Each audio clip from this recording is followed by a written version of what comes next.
Witnesses say they watched in horror a deadly chain reaction crash on Interstate 75 involving tractor trailers and a car. We're at the scene with the latest.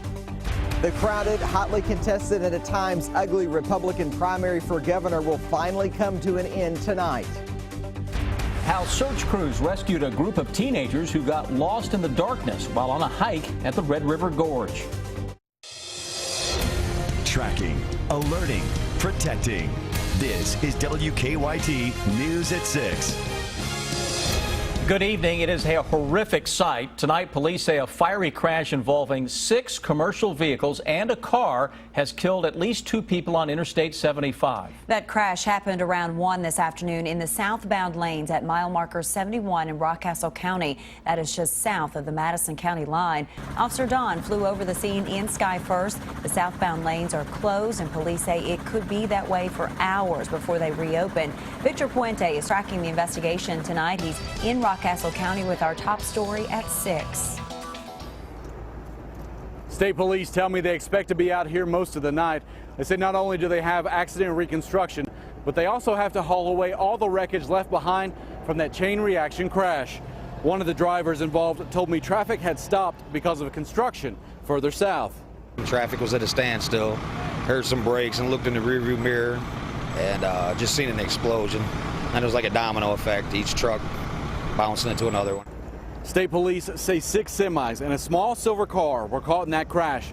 The driver of a FedEx truck and the driver of the car were killed. That car was pushed beneath a truck. When it slammed me into the truck in front of me, so we got out and ran back there. State police are still reconstructing that accident. Tucker says as soon as the truck hit, it caught fire.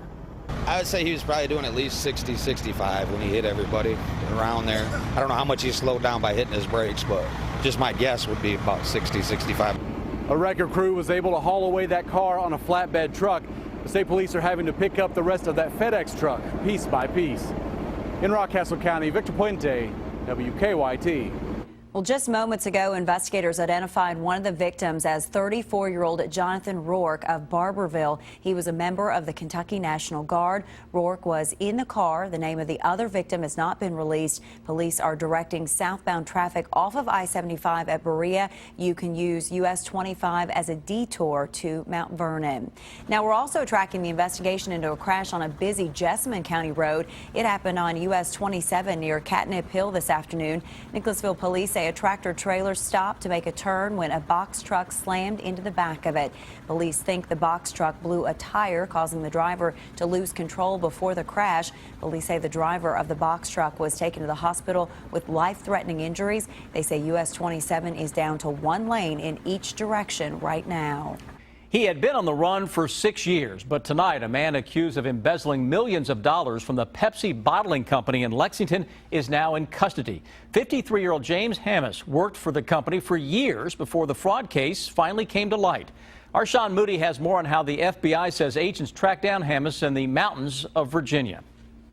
An FBI spokesperson said James Hammis was the controller for the Lexington branch of the Pepsi bottler and is accused of embezzling more than $8.5 million over several years. They've been looking for him since 2009. They captured him Saturday morning. Susie Montgomery runs Montgomery Homestead Inn. She said some men showed up at her doorstep Saturday morning with a picture of Hammis and asked if he was there. I said, "Who are y'all?" And they said, "We're the FBI." She says she told them he was staying there, but the name wasn't familiar to her. She said he was there for a hiking festival and went by the trail named Bismarck. She said he'd stayed there several times over the years. I knocked on the door. I said, "Bismarck, are you here?" And he said, "Yes." I said, "Well, there's some guys out here that need to speak with you." FBI agents, along with U.S. Marshals and local sheriff's deputies, arrested Hammis. They said he surrendered peacefully. Sheriff Fred Newman said Hammis was in town for the hiking festival Trail Days. Again, it's a small enough community that I feel like that he would have stood out, and I think he came to Trail Days, again, obviously knowing that there's going to be between 10 and 15,000 people there. Susie Montgomery said Hammis started coming to the festival in 2010. She said he was always pleasant. That he's just a very kind person, the type guest that I enjoy having to come stay at the inn. The hikers all that knew him all thought very highly of him. Now, Hammes is still in the Southwest Virginia Regional Jail. He'll be sent back to Ohio to face federal charges there. In the newsroom, Sean Moody, WKYT. This case was featured on a couple of different TV shows in 2012, American Greed, The Fugitives, and America's Most Wanted. A 10th person now faces charges in connection to a bourbon theft ring. The Franklin County grand jury has indicted 34-year-old Leslie Wright on complicity to receiving stolen property. Police say Wright was a former security guard and looked the other way when bourbon was stolen from Buffalo Trace Distillery. They say Wright was paid $800 not to report what happened. The Franklin County Sheriff expects more indictments in the case. Well, the polls are now closed across much of Kentucky, and now we wait for the first returns from the primary election. A number of statewide offices were on the ballot, headlined by the governor's race. On the Republican side of that race, the campaign turned nasty in recent weeks. Phil Pendleton has the latest. There are a total of 6 candidates in the governor's race, 4 of those in the Republican primary alone, that has not yet yielded a favorite. In recent weeks, the race for the Republican ticket has become very heated, intense, and at times ugly. Our Bluegrass poll shows Comer, Hal Heiner, and Matt Bevin in a race that's too close to call. Captured all 3 casting their ballots this morning.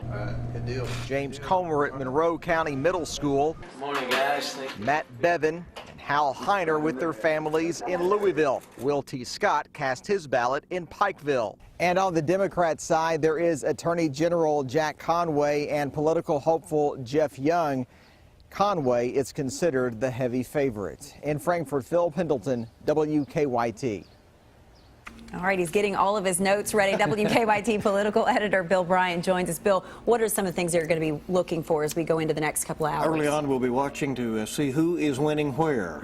That's going to be very important. Heiner needs to come out of Louisville, obviously with a lead to offset what is believed to be an advantage for Matt Bevin in northern Kentucky. So we'll be watching to see if those trends hold, if that's what happens. When you get into the plowed ground, we'll be very carefully watching the strength of Jamie Comer to see if Comer does well in western Kentucky, across southern Kentucky, the old 5th Congressional District, and up into the eastern part of the state. We'll keep an eye on eastern Kentucky to see if Will T. Scott can pull off a stunner this evening. He's been running behind in the polls. Bill, yesterday they were talking about a turnout of maybe only 10%. Has that moved up any today? Do you have any word on where we are with turnout yet? There was a little bit of a revision and a belief that it may be as high as 12%, and it is higher in some areas than that. But we'll have to wait and see. But can you imagine if it does end up 10 or 12%, and one of these nominees gets half the vote, that's 6% of that party has voted for you. That's how you're starting out the fall election, with 94% of the people who didn't weigh in for you. So it's going to be an interesting challenge ahead. All right, well, we will be here. We want you to stay with WKYT and WKYT.com for election coverage tonight. We're going to have the first results here on WKYT shortly, and then we're going to have updates throughout the night. For live, continuous election coverage from WKYT and the Herald Leader, just go to WKYT.com at 6:30. Some great weather on this election day with sunshine and comfortable temperatures out there, but even cooler air is moving in. Chief Meteorologist Chris Bailey's doing his part on this election day to make it comfortable and pleasant to vote. Yeah, my approval rating surging on a day like this out there. Absolutely gorgeous weather in the central and eastern Kentucky. Got the low humidity, at least lower, and we also have the pleasant temperatures to go along with a big blue sky. 69 degrees, a little cooler in northern Kentucky, 74 Lexington, pushing 80 in a few spots into the southeastern corner of the state. That cooler, drier air continues to come at us from northwest to southeast. Is setting the scene right now in Lexington. Picture perfect. Imagine a lot of folks going to be firing up the grills out there this afternoon into the early evening. Now, watch the humidity continues to come down. We're at 38% now. As that humidity drops, the temperatures continue to drop too. Both of those coming at us again from northwesterly winds that are ushering in that cooler and drier air tonight. Out and about this evening, we'll drop into the upper 60s over the next hour and change. Then it's game on towards some clear and cool conditions. Later tonight, we're around 57 degrees by the time we hit 11 o'clock. Weather headlines, chilly night ahead of us, a cool stretch of days, and I'm tracking an increase in temperatures, humidity, and a storm threat just in time for the Memorial Day weekend. Guys, we'll track that and also track one little speed bump to go through tomorrow night with the hour-by-hour forecast in about 10 minutes. Tonight, friends and family will pay tribute to an EKU student who died after a crash. A candlelight vigil for Cody Garcia will be held at Tates Creek High School in Lexington tonight at 8. Garcia was badly injured in a crash in Madison County last week. He later died at UK Hospital. Garcia would have graduated from Eastern Kentucky University on Saturday. Another EKU student, Alyssa Mormon, also died in the crash. New tonight, the University of Kentucky is looking for a third-party administrator to handle its body bequeathal program. The program supports medical training on campus by allowing people to donate their bodies after death.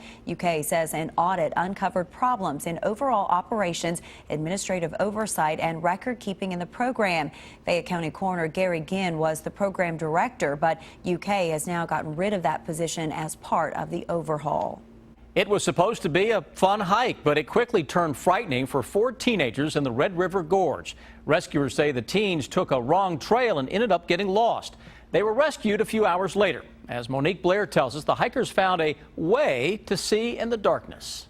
911, where's your emergency? We are lost at the gorge. We're natural bridge. We're lost in the gorge somewhere. We're calling on 1%. We are lost in the gorge. The desperate 911 call for help came in around 10:30 last night. Please, get somebody to help us. We tried to walk back down and we're lost and the phone is about to die. Please. The trip started as a daytime hike, but nightfall came quick. We actually turned our lights off just to get an idea of what these guys were going through. Held our hands in front of our face. Couldn't see them. It was so dark. But the darkness actually helped. It forced the hikers to stay put. Powell County Search and Rescue worker Rick Heyman says because it was so dark, they had to use other methods to find the boys. Hear that echo? Yo! That's it. Heyman says the hikers panicked and lit their shirts and their pants on fire as a means to have light and to ward off potentially dangerous animals. They had burned everything they had to burn by the time we got there. 2 hours after the call for help came in, the 4 hikers were found. We heard them start screaming. They were screaming like someone threw them a life preserver. It was a happy ending all around for the hikers and for the 12 rescuers who helped find them. It felt good to hear how happy they were, how relieved they were, how they expressed their gratitude to us. I mean, we don't get paid. That's our pay. So that was nice. In Powell County, Monique Blair, WKYT. And we have tips for hiking safety on our website. Just check out WKYT.com.